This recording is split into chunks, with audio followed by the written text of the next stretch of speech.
এক ঘোমটাওয়ালা ভদ্রলোক ফেসবুকে বলতাছে, শিয়া সম্প্রদায় যদি জান্নাতে যায়, তাইলে উনি জান্নাতে গেলেও জান্নাত ফেরাই দিব, জান্নাতে যাইব না।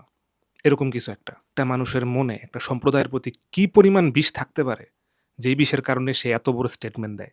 এই ভদ্রলোক মূলত বাংলাদেশের 80% হুজুরে রিপ্রেজেন্ট করে।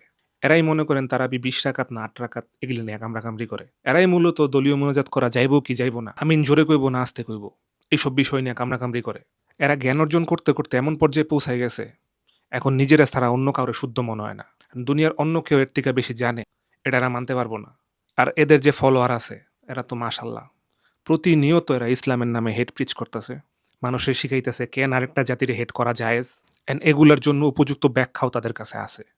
আপনার মোরাল আইডেন্টিটি যদি পুরা এদের কেন্দ্রিক হয়ে থাকে, আপনি কোনোদিনও ভালো খারাপ ডিসাইড করতে পারবেন না।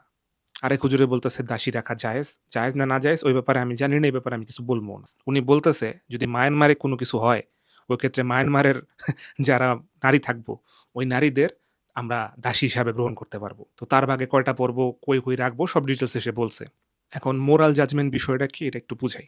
আমরা তো খুব স্ট্রং কোনো নেশন না, ঠিক না? আরো বহুত স্ট্রং নেশন আছে। তো ওরা ধরেন কালকে আমগো উপরে অ্যাটাক করলো। অ্যাটাক কইরা আমগো যে মা বোন যারা আছে, এগো সবাইরে দাসী হিসাবে গ্রহণ করলো।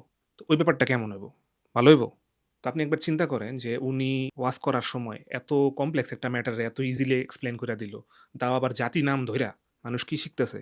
ধর্মকর্ম পালন করেন ঠিক আছে, কিন্তু অন্তরে বিষ রাইখ্যেন না।